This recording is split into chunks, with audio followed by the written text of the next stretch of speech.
Greetings, everyone. Welcome again to another episode of Let's Talk Family, a show that is dedicated to giving information to families so that we can have stronger families. If we have stronger families, we'll have stronger communities. Hey, before I go any further, go ahead and then like, share, comment, and definitely throughout the show, if you have questions, post them in a comment. We'll definitely get to those questions when we can. And if it's a replay and you're watching the show, again, put the questions in there and the questions will be answered as we get them to our guests. Today, we have a very special guest, a very great show. A good friend of mine, actually, him and I kind of grew up together in the ministry. So I called him in to talk about a subject that I think is very sensitive, very passionate. He's passionate about, and a lot of people walk light about. So I went and got who I would call a subject matter expert in the area. And I know he's going to laugh as soon as he get on. I went and got a subject matter expert in the area to talk about this subject. So today I welcome to the show my good friend, Mr. Kiti. How are you today, Kiti? I'm good, man. How you doing? I am great. I am so glad to have you on the show. You are so welcome here. I'm looking forward to this. This is going to be great. Well, I appreciate it. I feel welcome already. That's great. That's great. Kick off your shoes then. That's what we do. Okay. So today's show is going to be parents with developmental delayed children. And we're gonna walk the dog on this. We're gonna walk through a couple of things on it because I know that even the name have changed and everything. So we even want to talk about that. Okay. So without further ado, Kiti, go ahead and tell us who you are. Sure. I'm Kiti Fowlkes. I'm actually the owner and operator of Biblical Leadership Solutions, which is a ministry that assists small to medium-sized churches in structure and organization. I'm a retired Army veteran. I have a master's in theology from Faith Evangelical Seminary in Tacoma, Washington. I served with, as my brother Feaster said, he and I ate some of the same dirt, ran from some of the same mortars, and went in some of the same bunkers to get away from a little bit of danger back in Mosul. I guess for him, that was his first tour. That was his first tour. He did subsequent tours for me. That was my first and only tour to Iraq, but that's where he and I bonded. I've worked full-time ministry at the largest African-American church at the time in Clarksville, Tennessee. I'm currently employed by the Missile Defense Agency as logistics management specialist / project manager for a particular project that I'm working on right now. I'm married, been married for 29 years in 3 weeks. My wife and I have 2 daughters. I have 3. I have a total of 3 daughters. But my wife and I have 2, Kendra and Kiana. And Kendra is my youngest. She has special needs. She has born with Down syndrome, 20 years old. She's high functioning, but she still lives at home. And she will probably be in a position where she will always need somebody to look out for her, to make sure that she's good to go.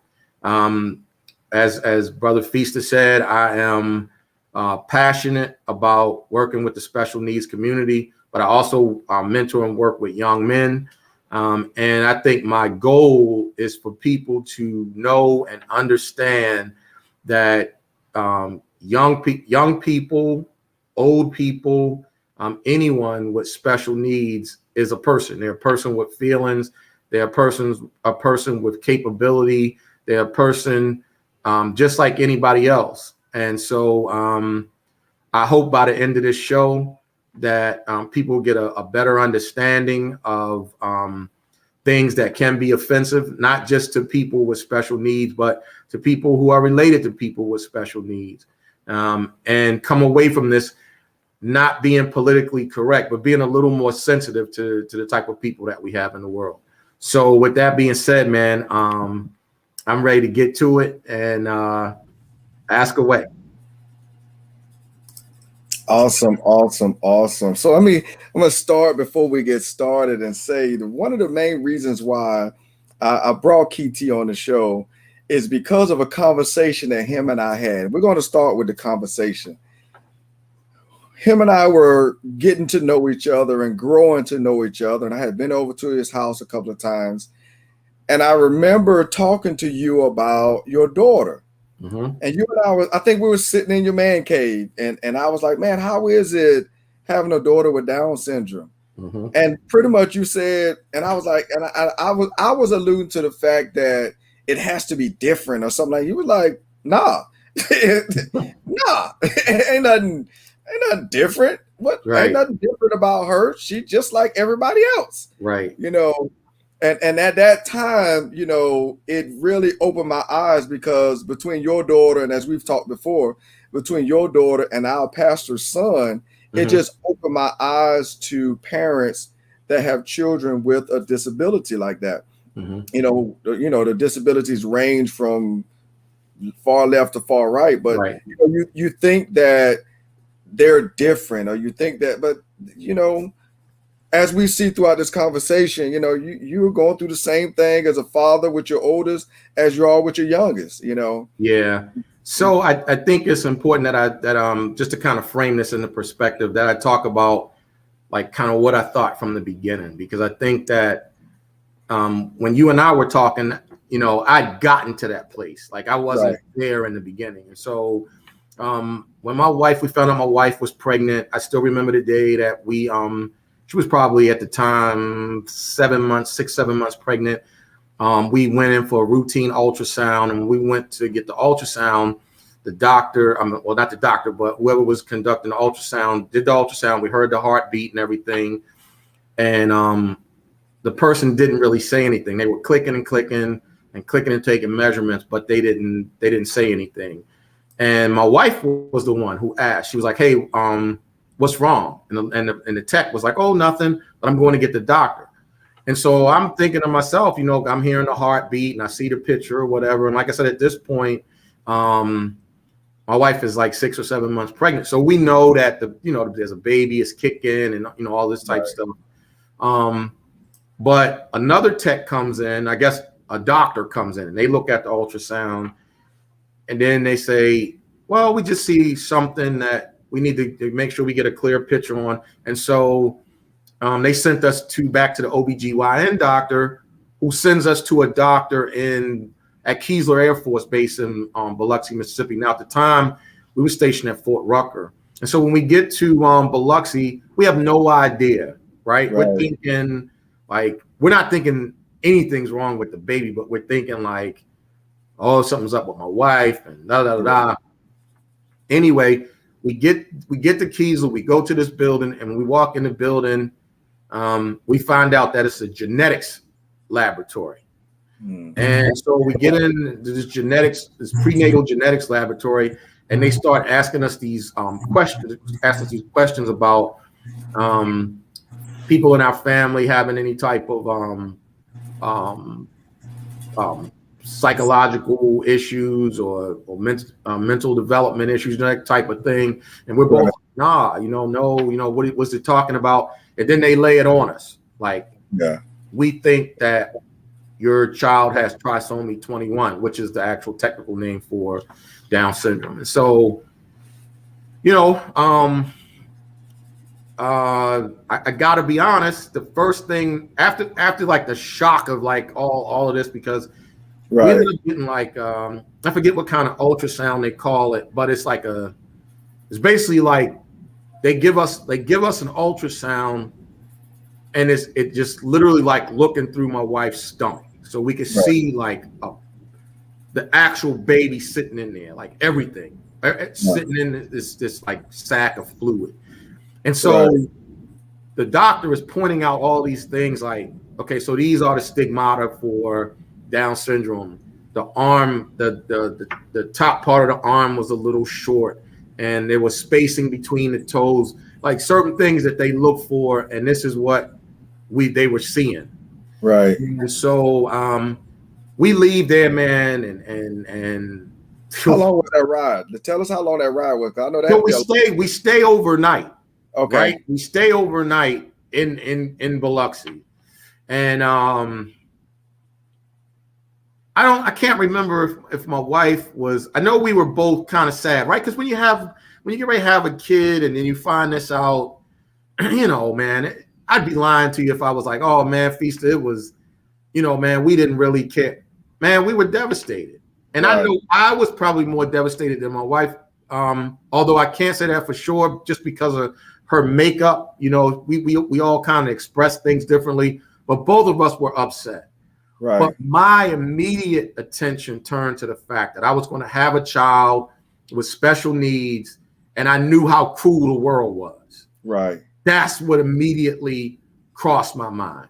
I'm going to have a child with special needs, and they're going to be in this cruel world, and I'm going to have to hurt somebody over my child. That was the immediate thought. It was never like, you know, I don't want, what should we do? Should we do anything different? And then so fast forward, and my wife has the baby, and not only does she have this stigma, so Kendra's born, and not only does she have the stigmata when she's born, she's got low muscle tone, and she's got two more things that are common with kids with Down syndrome.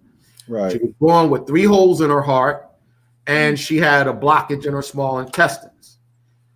None of those things inherently fatal, you know, but nevertheless having to be fixed. And so 2 days after she was born, she had the stomach surgery. And then 4 months later, she had the heart surgery at UAB. Wow.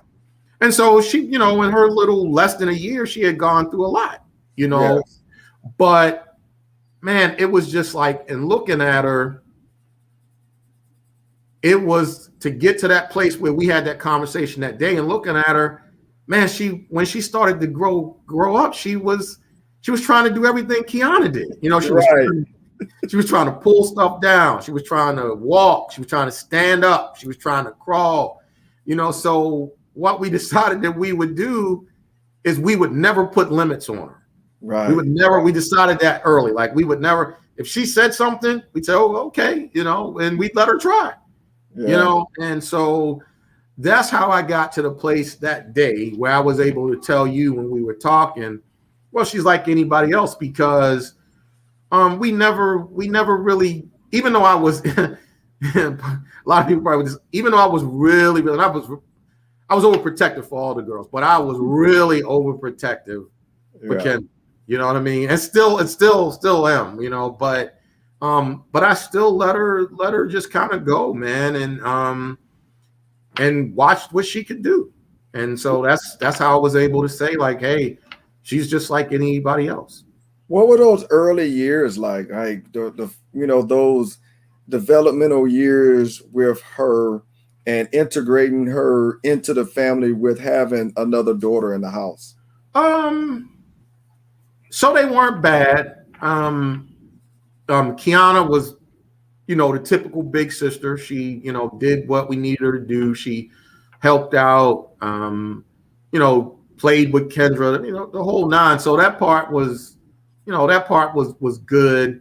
Kendra required a lot of therapy when she was young. So she had speech, she had speech, she had physical therapy, and she had occupational therapy. So 3 times a week she was seeing somebody different. Wow. And that part made it difficult, just because it's such a change, right? Like, if you got this life that's kind of working and everything's kind of going smooth, and then all of a sudden everybody's juggling schedules, because the other challenge was Kiana still had stuff. So like, you can't take her stuff for Kendra. Like, so it was like a constant shuffle and moving pieces and parts, trying to fit everybody in. But with Kendra, man, it it took her a little longer to walk. But she, I mean, she really, in the talking, it took her a while, to get there. But she was verbal. The good thing was she was verbal, which was a blessing.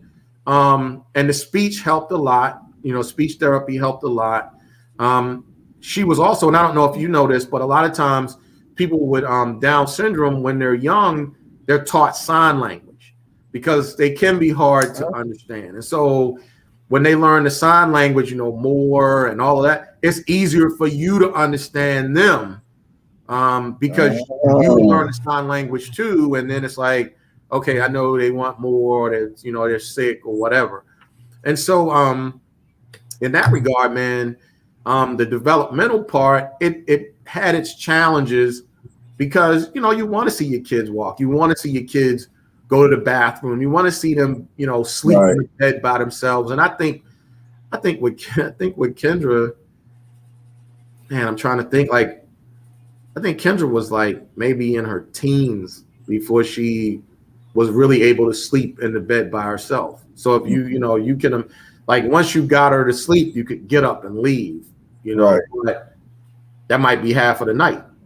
Right. Wow. So the challenge really was, how firm can you be? Like, that's really the challenge, right? Because you want to be firm, but the challenge is, how firm do you want to be when it's like, I'm gonna make you do this, I got to get you to do this.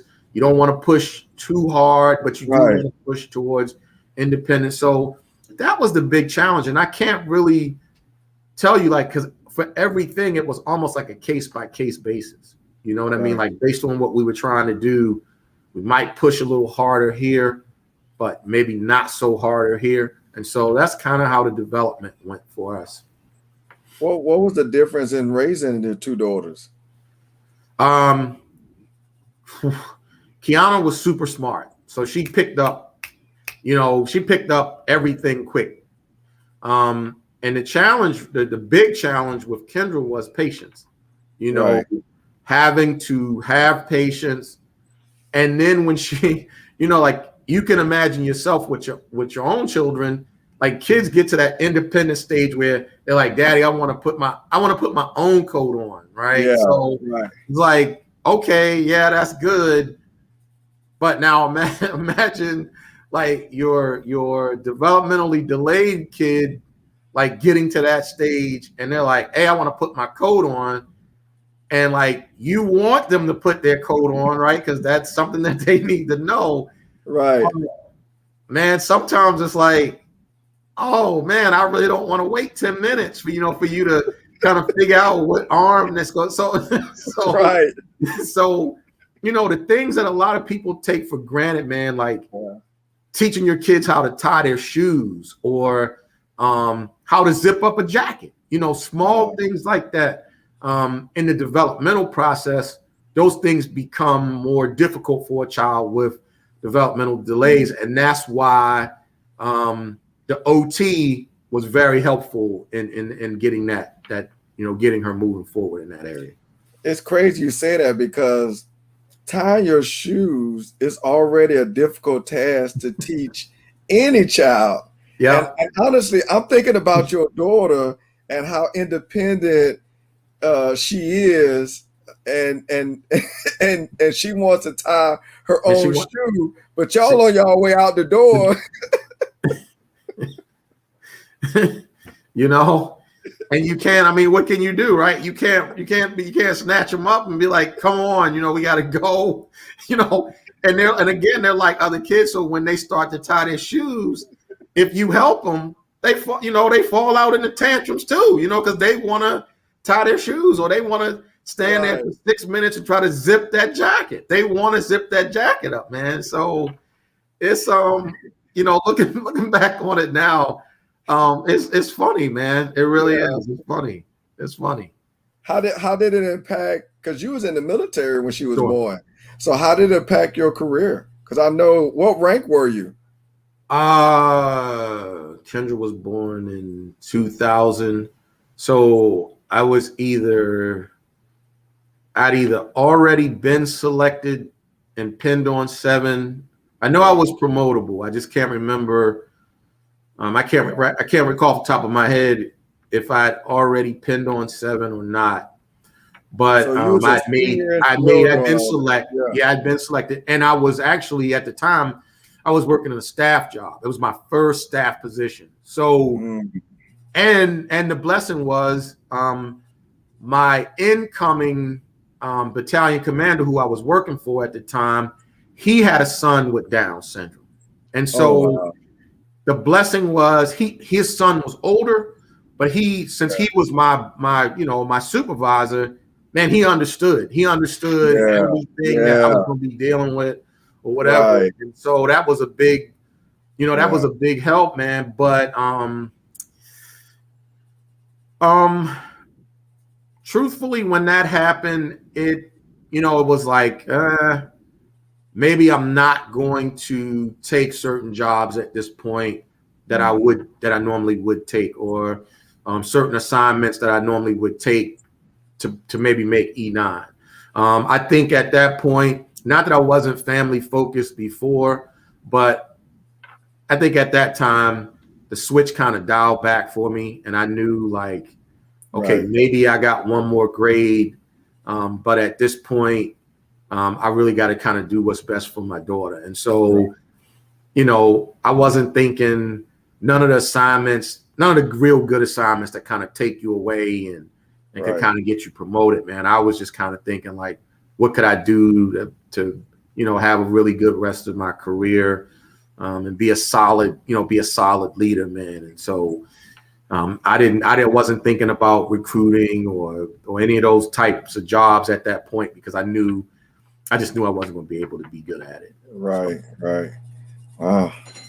So when we're dealing with children developmental delay. This is a new term for me, so I'm stumbling.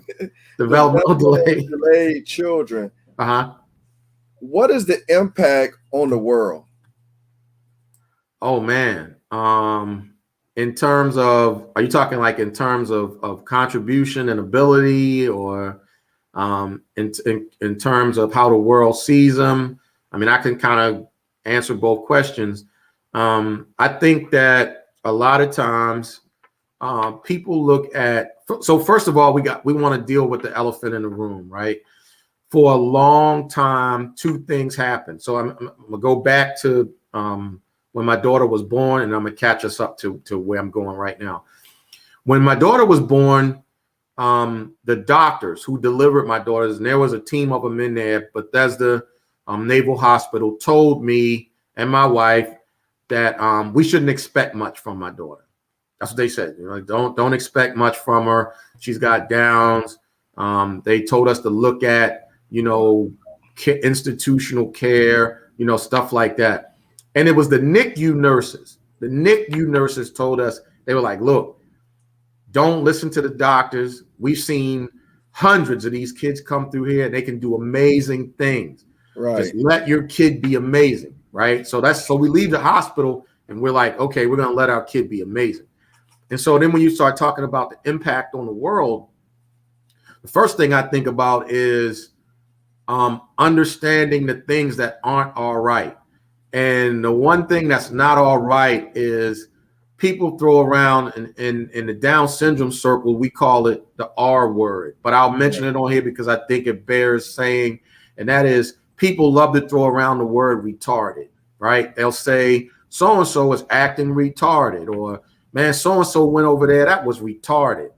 Well, in the Down syndrome world, man, we find that word to be offensive, right? Because if you're calling a regular person, if you're using the R word to describe a regular person, or what we call a normally functioning or normally developed person, then really you're taking a stab at a person with developmental delays. And so in the Down syndrome community, man, we try hard to impress upon other people how offensive that word is, to either a person, because think about it like this: a person with Down syndrome, if they hear you use that word, and you got to remember, just because these kids and these adults aren't expressive doesn't mean that they don't understand what's being said.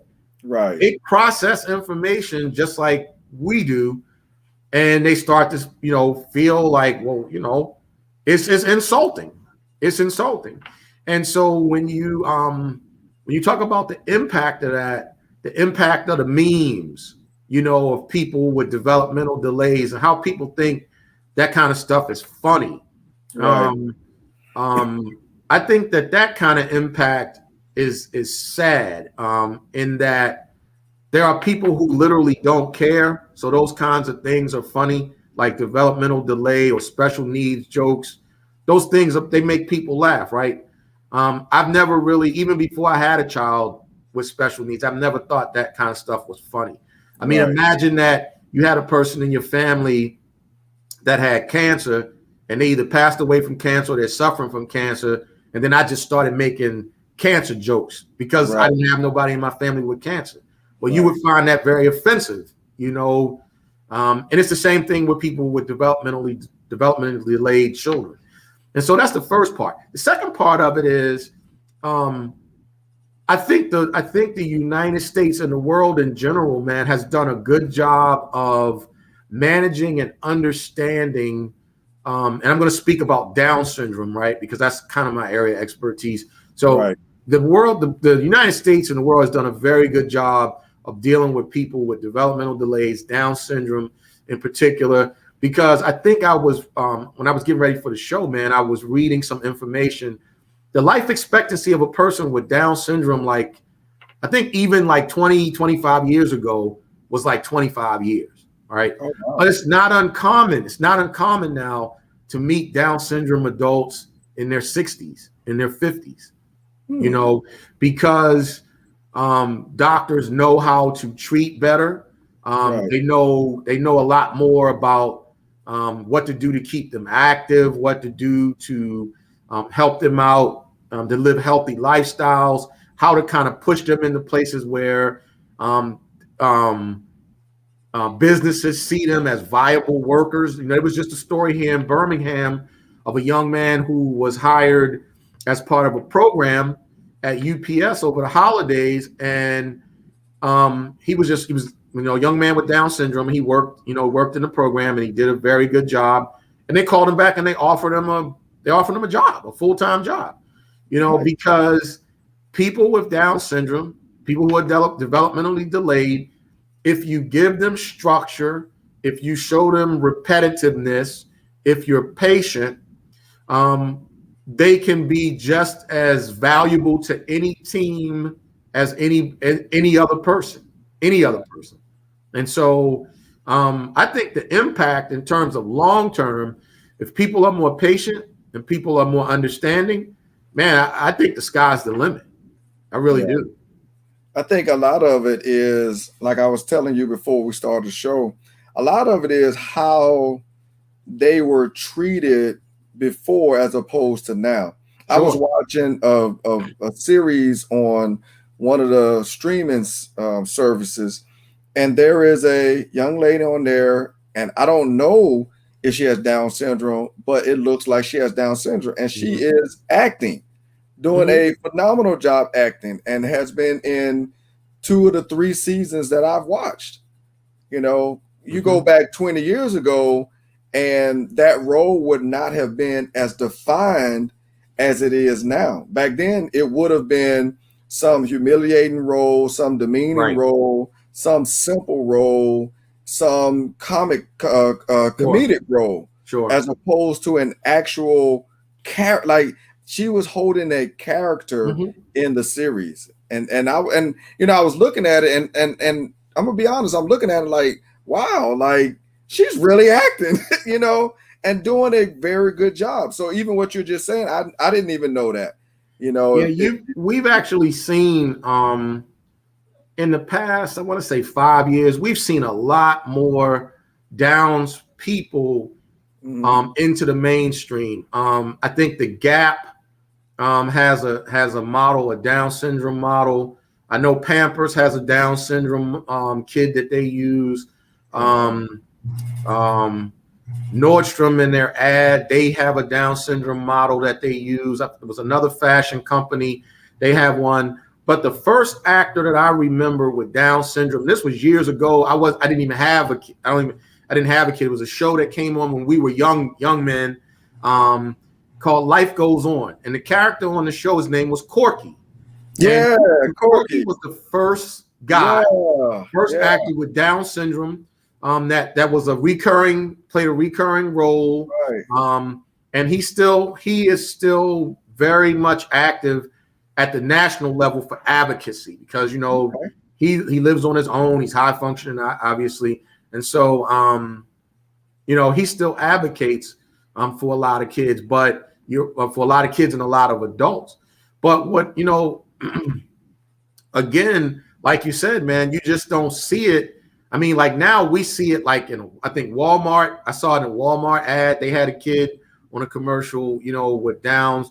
I think I saw a cereal commercial. So you're starting to see it a little bit more as part of being inclusive. But again, it's one of those things, like, if you're not looking for it, right? So like, I'm looking for it because my kid has Down syndrome. Right. But if I'm not looking for it, then it wouldn't matter, right? I wouldn't really be looking for it because it wouldn't matter. Right, because I mean, you mentioned all these big name companies. I just want you to know, ain't none of them sponsoring me, but you mentioned all these big name companies, and I'm looking at these same commercials, and I've never seen them, but they might have been the model that I was looking at. Yeah, but because I'm not looking for it, I don't see it. You're right.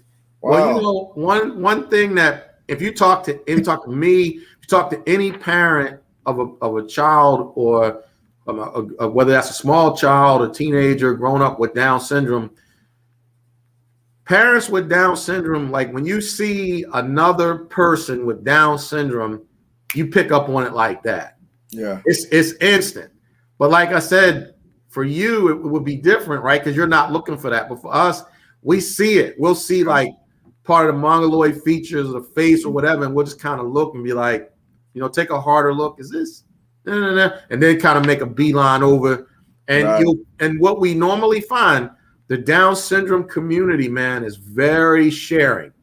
They're very sharing. So like, you see somebody that you've never seen before, if you go up and introduce yourself and you start talking, it's like you just hit it off just like that. You just hit it off. You just start talking and sharing. They'll normally tell you how old, the person is, and what they do or whatever, and they'll ask you if you're plugged into certain resources or if you're doing this or doing that. Nice. So the community is pretty tight knit, man. It really is pretty tight knit. Now, we had talked about something that I want to talk about here. Definitely want to bring this out so that people understand.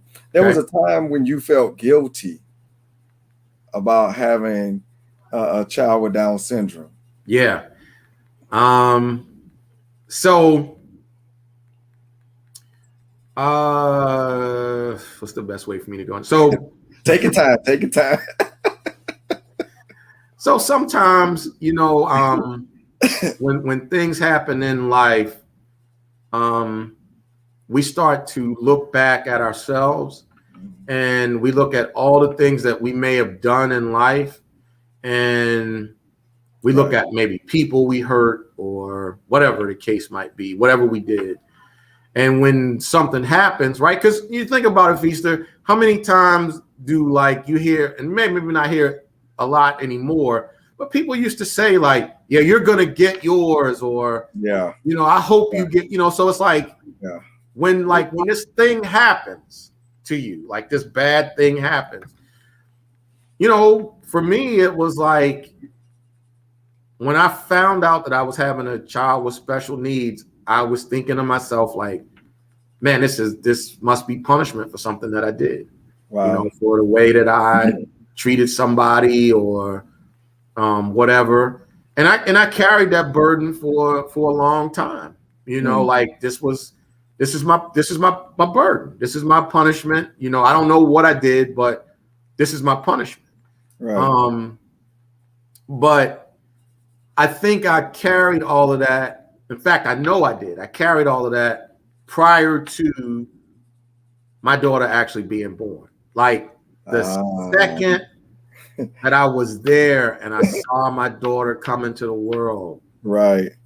Honestly, man, I it was such a blessing to see her, man.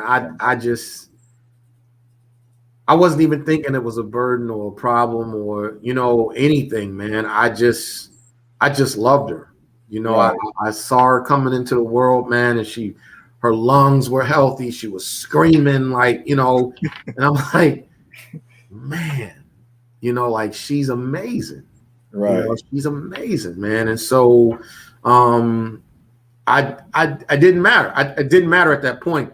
I think it was all of the anticipation, prior to was like, yeah, this is your payback for whatever you did. This is your payback. And I wrestled, like I said, I wrestled with that until my daughter was born. And then once she was born, I was okay, man. I was okay. Yeah. I was okay. We thank God for his grace, because Amen. if he definitely got us back for a smidgen of, this ain't that show, but I just got man. If he would, okay. Yeah. Let's get back to the show. But I just got to thinking, like, let me tell you, man, like you and I, had it not been for God's plan with my daughter, you and I never would have met, right? Mm-hmm. So when Kendra was born, I actually had an assignment to go to Korea. And I was going to go to Korea, and I wanted a return assignment to Fort Lewis, Washington, because at the time, Fort Lewis, Washington had the best hospital in the military for what my daughter was dealing with outside of Bethesda and a couple other places. Right. So I had worked a deal with the assignment manager at DA at the time. And I guess that person, the E8 that was up there, the other person that was with him, had promised a Fort Lewis follow-on assignment to somebody else. I was going to be a 7 going into a 7 slot, so it wasn't like E4s and whatnot. It's like it's 1 for 1 when you start getting senior leadership. Right. And so the guy, he got mad. He got mad at that I got he's like, well, how'd you get that assignment? He pulled me off of the assignment to punish me, right? Wow. To punish me. He pulled me off the assignment and he sent me to Fort Campbell. That was my punishment.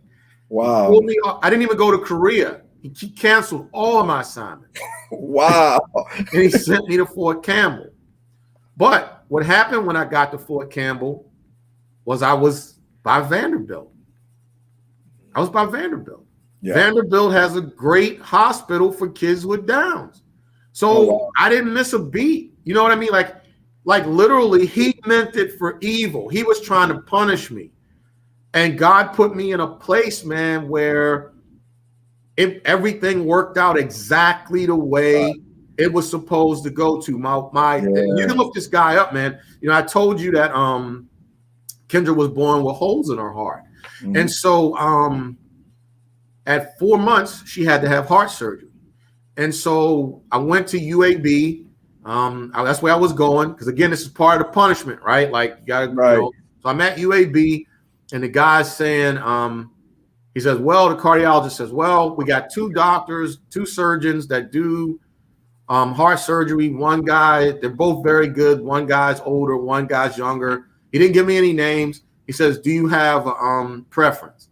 I'm like, no, right? I don't know either one of them. Both of them are good. Pick one. So he picks one. He picks one, right? And so the day of the surgery, we go up, and then that in itself is a story where I'm like carrying my daughter up to the surgery ward, man, and like I'm getting ready to hand her over to the guy, and I'm thinking, because she's small, I got her in my hands, and one thing about heart, like her heart, because her heart had holes, when she got to like the 4-month mark, she was laboring to breathe, so her whole chest would like cave in because it was taking like everything she had at that point to breathe normally, right?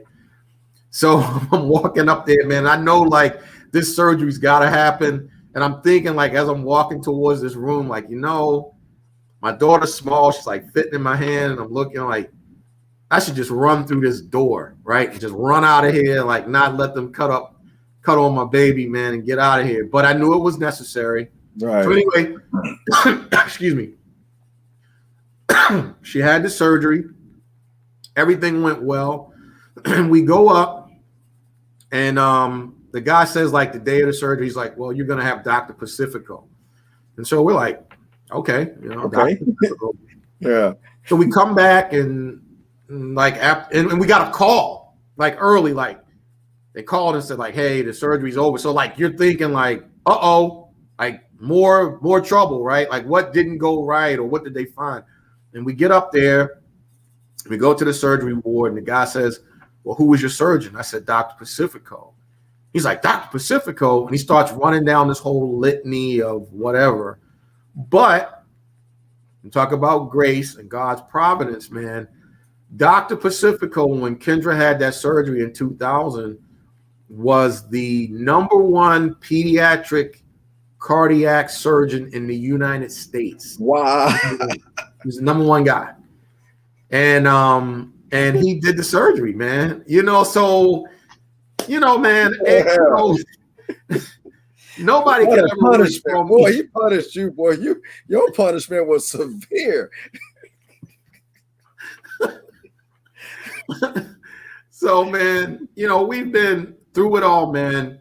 We've been blessed, man. I mean, we've had the best therapists. We've had people, the therapist that we had, Lee, the physical therapist, her agency was saying that they were going to fire Lee, and they would ask us like, well, what are you saying to Lee when she comes over to work with Kendra?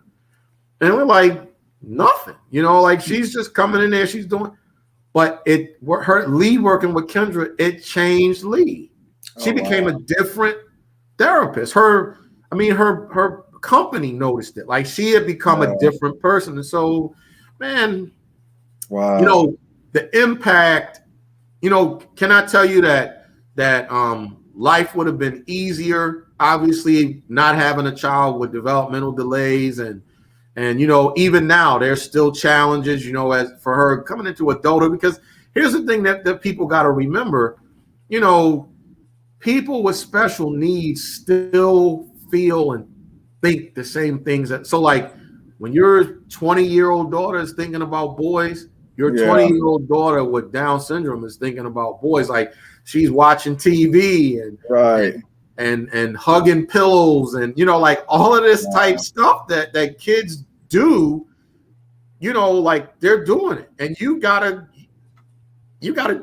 figure out how you're going to deal with it. And so man, it's been a blessing, man. Like I said, I think the biggest takeaway, man, is like when we talked about the handyman skin and Living Color. I know, man, I love In Living Color. I think the Wayans are funny cats, man. I mean, I watch them and I crack up. But I think sometimes, man, in people's efforts to make people laugh, they go too far. But they go too far, man, because they don't really understand it. They don't understand it. And so it's like it's up to us to say, like, nah, man, it's not cool to do that, or that's not funny. But as long as a comedian can get a laugh, or a person, I mean, I got friends, man, that again they throw around the R word, or they make faces like a person with cerebral palsy or whatever. But again, they're doing that because they don't have that kid. They don't have that person. That's why they're doing it. So you can assume one or two things. You're either ignorant or you don't care. I'm just going to say that you're probably a little bit of both. Right. Yeah. Take a couple minutes and brag on your daughter. Tell us some of the. Oh man. Just give us a good memory. Brag on her real quick, because you've been talking about her. So Kendra is out of high school. She graduated high school in 2018. She has a best friend. and I'm talking like a best, like you couldn't have two closer people, you know, like she's got a best friend, I'm saying a little girl, but another young lady with Downs, because her friend Kendra will be 21 this month. Her friend is 21 already. So, you know, they're the best of friends. They do everything together.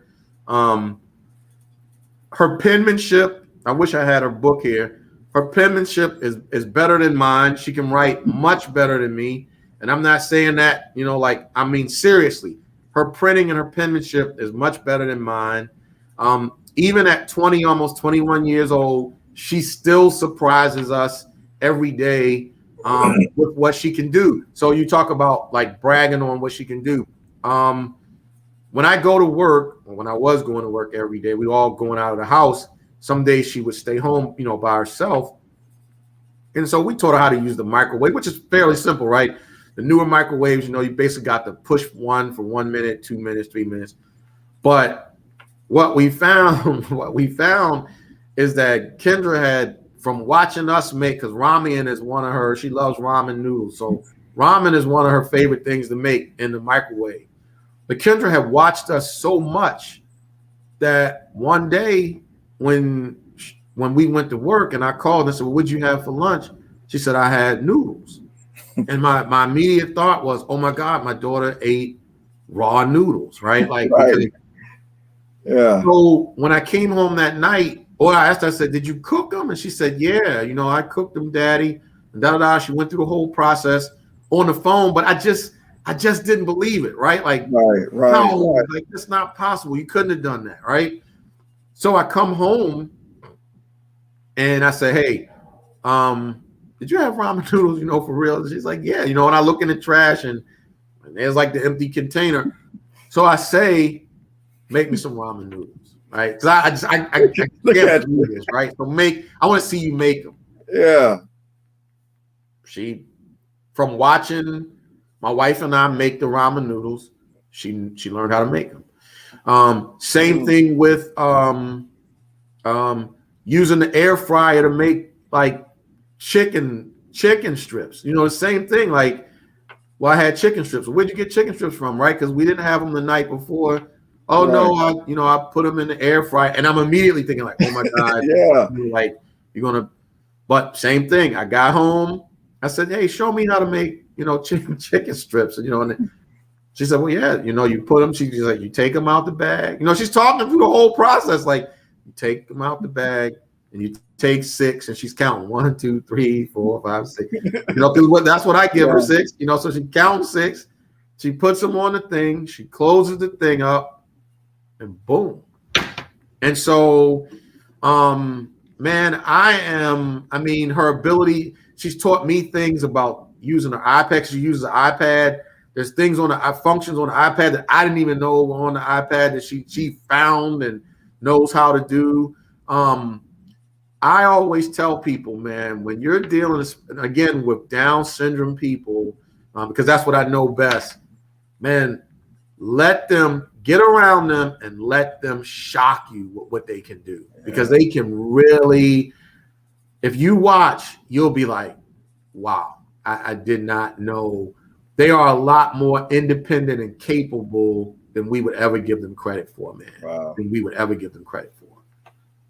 Man, that's awesome, man. That's a great way to end the show, just on such great words and seeing how independent she is. And like I said at the beginning of the show, definitely between her and Billy, definitely changed my mentality and my mindset on all special needs children. I was able to communicate better, talk to them better, even look at them different, you know. And like you said, like, they are real people, you know. So thank you for coming on. Thank you for giving us your insight and your expertise, you know, and take a couple of minutes and tell the viewers how can we get in contact with you, if there's any programs or anything that you have going on that you would like for us to know. So right now, I'm not really doing anything in the special needs community. I do know if you're in, if you are part of a special needs community, Down syndrome in particular, any of the things like the buddy walk, Field of Dreams, contacting your local Down syndrome state agency, talking to other state agencies, assisting if you don't have a child but you have a passion, assisting with your school and helping Down kids read, helping them learn basic life skills, how to count money, things like that. Those are the things that I generally work on right now, and I'm passionate about helping people do. I would just suggest that, again, at your local level, talk to somebody at for your state or city services, and tell them you want to get involved. Our parents would definitely be welcome to that. Here in Huntsville, if you're watching and you're in the Huntsville area, we run a program for young men, which is not connected to Down syndrome, but just young men, called the NGOT program, where we teach young men how to transition from young boys, how to transition to men. We talk about life situations, dealing with law enforcement, managing money, things like that. Outside of that, man, I just want to tell people, man, that let the young people, let the old people, let anybody you run into with Down syndrome be a blessing to you and your family. Take the time to talk to them. Talk to them regularly. Don't talk down to them. Don't belittle them, because they do understand. And the one thing that you'll find with Down syndrome people is they have a very high opinion of themselves. And so when you start talking to them, they will tell you how fantastic they are and what they did, and just celebrate life with them. If I could take anything and pass it along to anybody else, my daughter has taught me how to look at the world totally different. And I actually feel sorry for people who can't see the world like she does, because when we see these kids and they look like they have a semi smile on their face, or these young people, they look like they have a semi smile on their face, people say, oh, people with Down syndrome are happy all the time. They're not happy all the time. They're just like everybody else, but they definitely see the world differently. And if we all saw the world like they do, the world would be a much better place, man. And so I thank you for having me on the show. I hope that the information that we discussed was helpful to people. I can be reached at folks, that's FOWLKESKM@gmail.com. If anybody has any questions, you can shoot them to me on there. I'm also on Facebook, just my regular name as you see it on the screen, Kiti Fowlkes. But Feaster, man, listen, you were always a sharp cat anyway, man. So it's hard for me to say that I'm surprised that you're doing what you're doing, man. But brother, I love you. You know that you and I have shared a lot over the years. You've taught me a lot over the years, man, in ministry and just in life. And so, man, I'm just so grateful to see that you're doing well, see that you're helping people, and that you're using this platform, man, to really talk about different things, because all families are comprised differently, man, of different types of people. And so for special needs families all over the country and all over the world, I thank you, my brother. I appreciate you, man, and I love you. Man, I love you too, man. Thank you for coming on. Thank you for providing your expertise. I don't know if anybody else I would have wanted to be on this show to talk about this subject. So I appreciate it, man. All right. So, all right. We do thank him for being on here and giving us some information. There's some back history behind all of that between him and I. He taught me a lot. But anyway, it's hard having good friends on the show. You always want to be thinking and saying stuff, but let's stay with the show.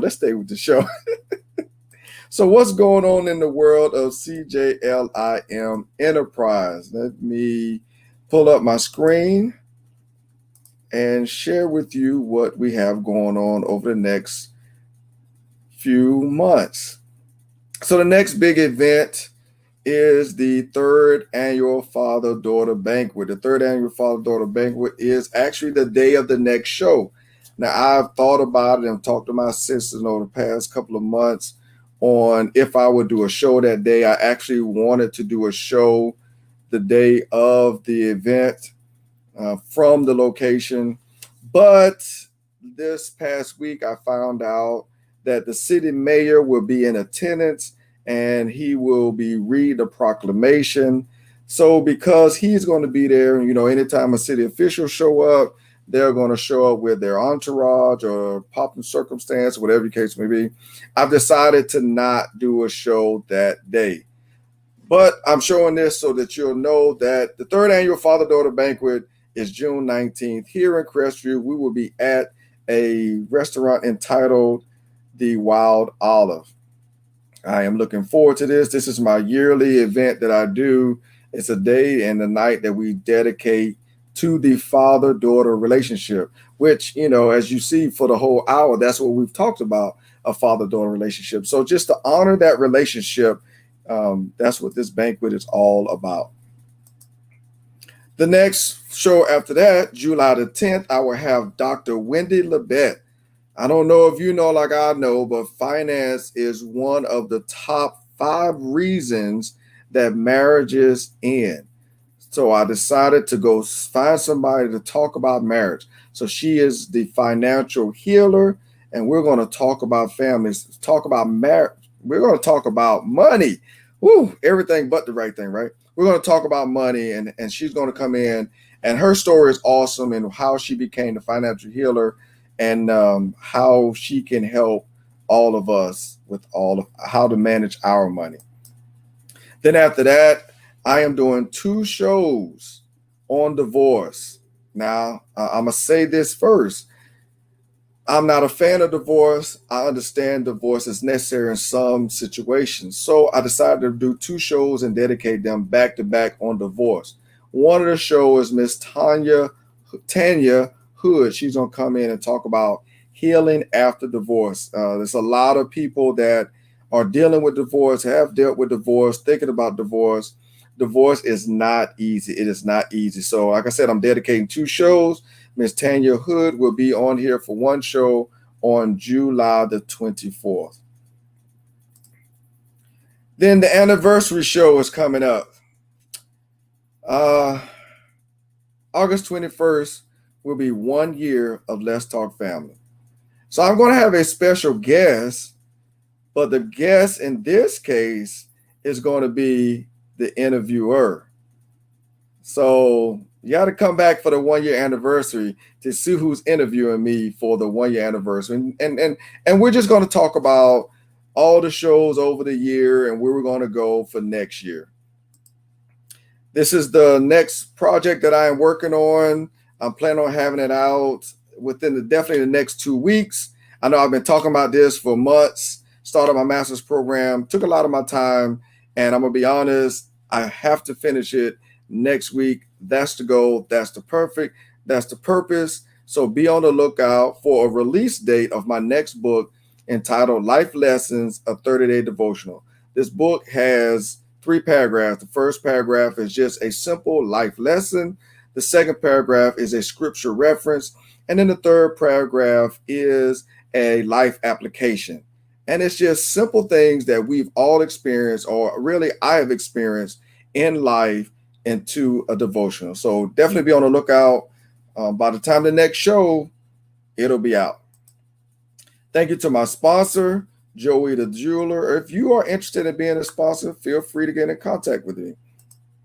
So I do thank you for another episode of Let's Talk Family, another show where we have dedicated to building up and strengthening families. If you would like to be a guest, if you know of a show or would like to see a show, definitely get in contact with me and we will get them in the pipeline so we can see about having them on the show. Thank you for listening. Thank you for paying attention. Thank you for your time. Warren Mr. Bowtie Feast, I always like to end with my 3 points of interest. 1, the center of everything is family. 2, be the best you that you can be. And 3, it's called life. Live it. Thank you. Have a great day.